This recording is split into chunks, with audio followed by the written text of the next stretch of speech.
Questo documento, signori, questo documento, 80 anni di segretezza. Quello che state guardando è il documento ufficiale scoperto dall'archivista Giovanni Coco e consegnato all'inserto La lettura del Corriere della Sera, in cui si testimonia, attraverso un documento legittimo proveniente direttamente dall'Archivio Apostolico Vaticano, che il pontificato di Papa Pio XII e il Vaticano erano a conoscenza non solo dei campi di sterminio, ma anche nel dettaglio di quello che succedeva all'interno di Auschwitz, Dachau e Belzec. La corrispondenza recentemente scoperta suggerisce che Papa Pio XII durante la Seconda Guerra Mondiale riceveva informazioni dettagliate, molto dettagliate, da un gesuita tedesco di fiducia, un certo Lothar Koenig, secondo cui fino a 6.000 ebrei e polacchi venivano gasati ogni giorno nella Polonia occupata dai tedeschi. La documentazione demolisce, signori, annienta le dichiarazioni vecchie decenni della Santa Sede secondo cui non poteva verificare i rapporti diplomatici sulle atrocità naziste per denunciarle. Ebbene no. Sappiamo storicamente adesso, grazie a questo documento, che poteva benissimo verificare ogni tipo di rapporto diplomatico, numeri alla mano, e che avrebbe avuto tutto il tempo di denunciare le atrocità, cosa che purtroppo non fece. Susan Zuccotti, accademica statunitense e famosa storica dell'Olocausto, ha sostenuto che Pio XII, il capo della Chiesa cattolica romana durante la Seconda Guerra Mondiale, non si espresse pubblicamente mai contro l'Olocausto. Questo fatto è raramente contestato, né può esserlo. Prova di una protesta pubblica, se esistesse, sarebbe facile da produrre, no? La verità è che non esiste. Non è mai stata messa in piedi una protesta pubblica aperta o un'azione politica diretta da parte della Chiesa Cattolica Romana contro l'Olocausto che si opponesse alle persecuzioni, e questo episodio approfondisce uno degli aspetti più neri della storia dell'uomo. Approfondiremo l'aspetto dell'omertà che venne perpetrata dal Vaticano e vi racconterò il background relativo a questo documento ufficiale proveniente direttamente dagli archivi apostolici vaticani, che è letteralmente in grado di far crollare 80 anni di speculazioni in merito. Nonostante il Papa di allora, il signor Pacelli, si espresse più e più volte a favore del popolo ebraico durante un'enciclica e attraverso discorsi natalizi e quant'altro, a differenza del suo predecessore, fece di tutto per mantenere buoni rapporti con la Germania, in cui visse 12 anni come nunzio apostolico, e per mantenere quei buoni rapporti, cari signori, fu costretto ad alzare un muro di omertà che oggi verrà smantellato. Da una parte, durante la Seconda Guerra Mondiale, attraverso alcuni pochi discorsi, tra l'altro indiretti, nell'enciclica Summi Pontificatus, senza oltretutto mai nominare gli ebrei, condannò gli orribili crimini perpetrati dalla Germania nazista in Polonia, e però, dall'altra, prima dell'inizio dell'Olocausto nel 1938, si tenne a Budapest in Ungheria una conferenza eucaristica internazionale dove l'allora cardinale Pacelli, futuro papa, si rivolse al congresso e descrisse gli ebrei come persone le cui labbra maledicono Cristo e i cui cuori lo respingono anche oggi. E da qui in poi, signori, si apre una storia davvero intricata che cercherò di raccontarvi. Prima di arrivare al documento che vi ho anticipato, c'è seriamente bisogno di raccontare tutta la storia. Il pontificato di Pio XII coincise con alcuni degli eventi storici più gravi e significativi del XX secolo. Salito al soglio pontificio nel 1939, alla vigilia della Seconda Guerra Mondiale, egli si trovò in una posizione particolare riguardo all'Olocausto perpetrato dalla Germania nazista. Potente anticomunista, dopo la guerra divenne uno dei principali avversari di Stalin.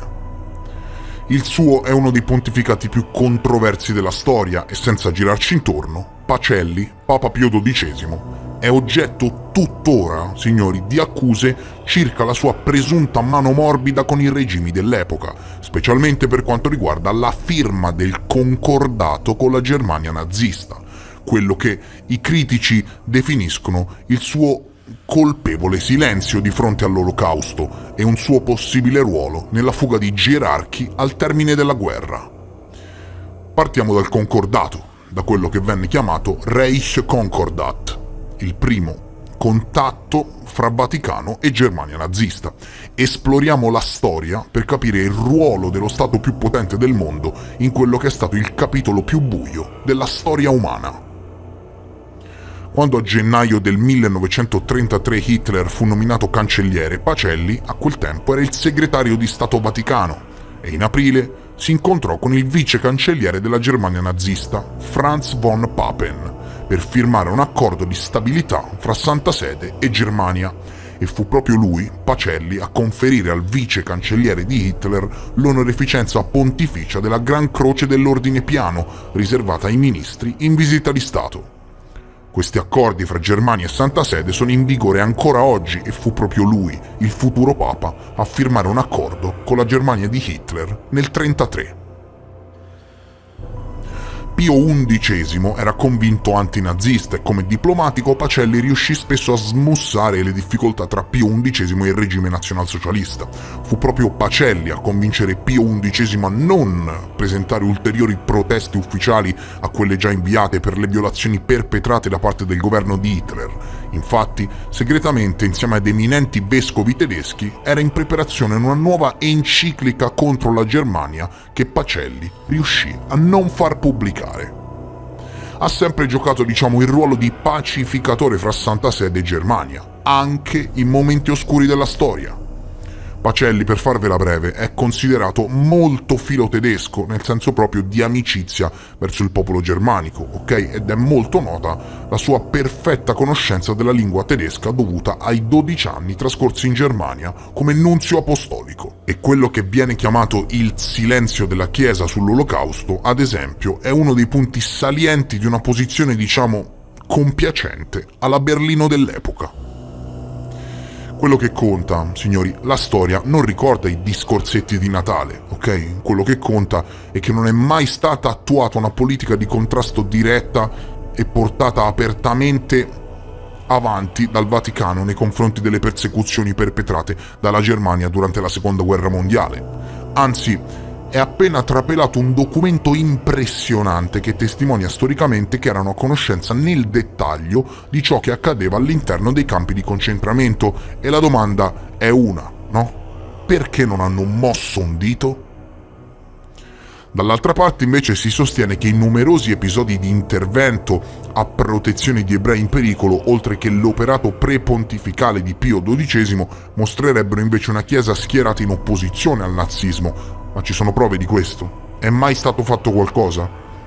Come affermano molti storici, non sarebbero difficili da documentare politiche dirette in contrasto alle azioni che stava perpetrando Hitler, e invece ciò che rimane alla storia, agli atti, signori, è un documento che testimonia semplicemente l'omertà portata avanti dal Vaticano.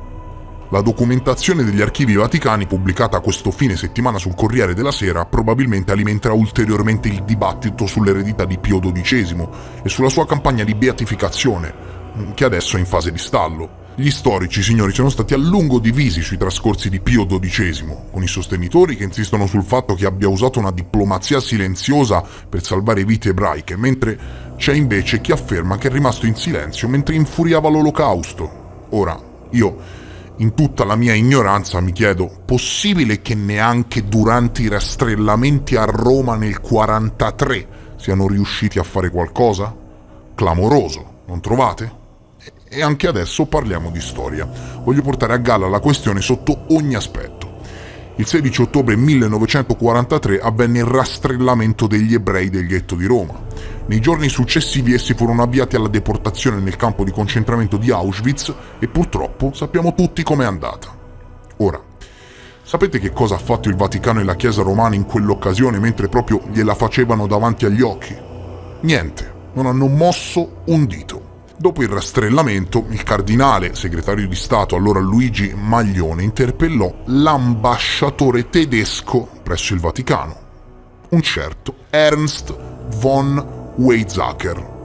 Lui era l'ambasciatore tedesco in Vaticano, ok? Ecco, il 28 ottobre 1943 Weizsäcker, nella sua relazione al ministro degli esteri tedesco, scrisse: il Papa, benché sollecitato da diverse parti, non ha preso alcuna posizione contro la deportazione degli ebrei a Roma.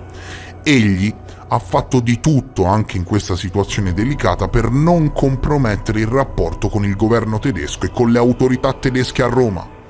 Dato che qui a Roma indubbiamente non saranno più effettuate azioni contro gli ebrei, si può ritenere che la questione spiacevole per il buon accordo tedesco-vaticano sia liquidata.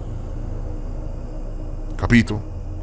Questo è ciò che riportava l'ambasciatore tedesco in Vaticano al ministro degli esteri tedesco il 28 ottobre 1943, rivelazione pubblicata nel libro di Liliana Picciotto intitolato Il libro della memoria, gli ebrei deportati dall'Italia. E penso che questo, cari signori, risponda ad ogni sorta di domanda in merito al pontificato di Pio XII, no?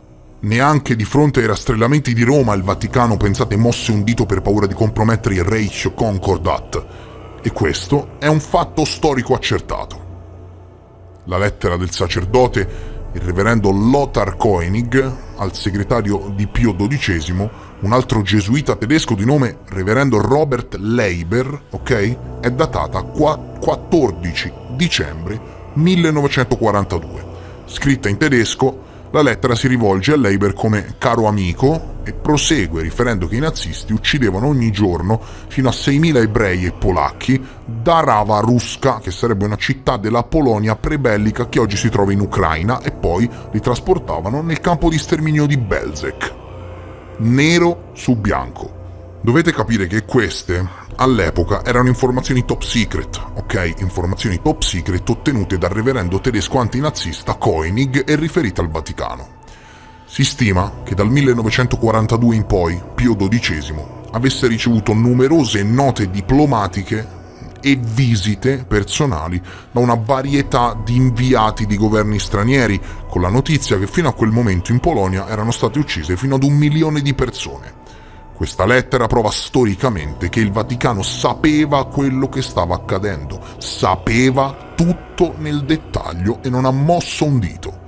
Dal libro intitolato Il Papa in guerra del premio Pulitzer David Kerzer si racconta di un alto funzionario della segreteria di Stato Vaticana, Monsignor Domenico Tardini, che disse all'inviato britannico in Vaticano che il Papa non poteva parlare apertamente delle atrocità naziste perché non aveva potuto verificare le informazioni. 80 anni dopo sappiamo che mentivano. La novità e l'importanza storica atroce, signori, di questo documento deriva dal fatto che sull'Olocausto c'è ormai la certezza storica che Pio XII riceveva dalla Chiesa Cattolica tedesca notizie esatte e dettagliate sui crimini perpetrati contro gli ebrei. Nel 2020 sono stati aperti gli archivi di Papa Pio XII e da lì il fiume non si è mai fermato, ma nonostante questa apertura, questo documento non deriva da quel fiume, non deriva dall'apertura degli archivi del papato, deriva dall'archivista vaticano Giovanni Coco, che ha avuto accesso ad una serie di file personali di Papa Pio XII che non erano ancora state indicizzate e rese disponibili agli studiosi, quando il Vaticano aprì gli archivi di Pio XII nel marzo 2020. Una lettera del tutto nascosta, signori, che non era stata nemmeno indicizzata nel momento dell'apertura degli archivi del papato di Pio XII. Da precedenti ricerche, ancor prima che trapelasse questa lettera, non c'erano prove, ma si vociferava che il nome di Dachau fosse già noto da molto tempo in Vaticano e in realtà anche il nome di Auschwitz era conosciuto in Vaticano dal 1941. La novità e l'importanza di questo documento però derivano da un dato di fatto, capito? Da un dato di fatto, dalla prova che sull'Olocausto stavolta si ha la certezza che la Chiesa Cattolica tedesca inviasse a Pio XII notizie esatte e dettagliate sui crimini che si stavano perpetrando contro gli ebrei. Coco ha inoltre detto che la lettera di Koenig in realtà è stata trovata per caso nella segreteria degli archivi di Stato del Vaticano ed è stata consegnata ai principali archivi apostolici vaticani solo nel 2019, perché i documenti della segreteria di Stato erano disorganizzati e sparsi, dice, con alcuni dei documenti di Pio XII conservati in contenitori di plastica in un ripostiglio in soffitta dove il caldo e l'umidità li danneggiavano. Nel senso, no? Detta terra, falli sparire in soffitta perché altrimenti sono volatili per diabetici, no? Lo storico Michele Sarfatti ha commentato la lettera come impressionante.